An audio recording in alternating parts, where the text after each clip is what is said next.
Annastacia Palaszczuk has today refused to commit to the opening of the Queensland border when 80% of the state's residents are fully vaccinated. And it's got the Queensland tourism industry worried. They say any move to keep borders shut until 90% are fully vaccinated would effectively cancel Christmas for them, denying operators, hoteliers and local businesses millions of dollars worth of revenue from interstate travellers. For their reaction, let's bring in my panel. From Brisbane, former Queensland Premier Campbell Newman, and from Cessnock Labor MP Joel Fitzgibbon. Well, Canberra, she says, Annastacia Palaszczuk, that she's waiting on more modelling from the Doherty Institute. It's all about the modelling, we keep being told, isn't it? But this would be an extraordinary act of economic self-harm. I think Queensland's hurting without interstate tourists as it is, isn't it? Well, Premier Palaszczuk doesn't care about struggling family businesses whose livelihoods have been smashed, clearly, and doesn't understand really one of the economic mainstays of the state of Queensland being tourism. This is a joke. I mean, I don't have a lot of time for, by the way, the National Cabinet Plan.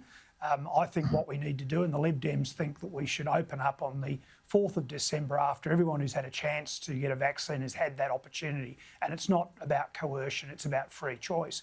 But anyway, the National Plan is the National Plan, and the Premier should be sticking to that.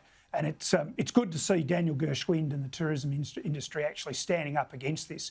I think the big thing, though, will be if New South Wales opens up and people start flying from Sydney overseas. I think people will be looking at Premier Palaszczuk saying, what the hell, we can't travel, people can't come here, but people are going from Sydney to London. It just won't be a good look. I think that'll be the same for premiers right around the country. I don't think it's just going to be Queenslanders upset, Melburnians will be upset, those in WA. I mean, I think this will be the thing. Is the international border in New South Wales open? Once it is, I think it's a game changer.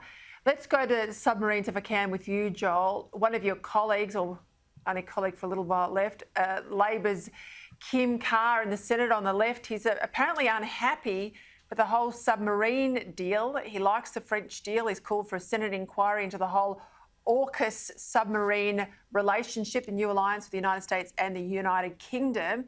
What do you reckon? There's no doubt, Peter, we will have lots of inquiries, including, of course, Senate estimates hearings between now and 2040 on this project. But look, Kim Carr has spent all of his working life fighting for local manufacturing and manufacturing jobs. And he was talking about sovereign capability long before COVID-19 and long before it became fashionable. So he's right to try to insist that we do as much on the submarine project here in Australia as we possibly can. I'm a strong supporter of the deal with the US, but there will be so many opportunities, Peter. This should spurn a civil nuclear industry in Australia and hopefully even spurn nuclear generation.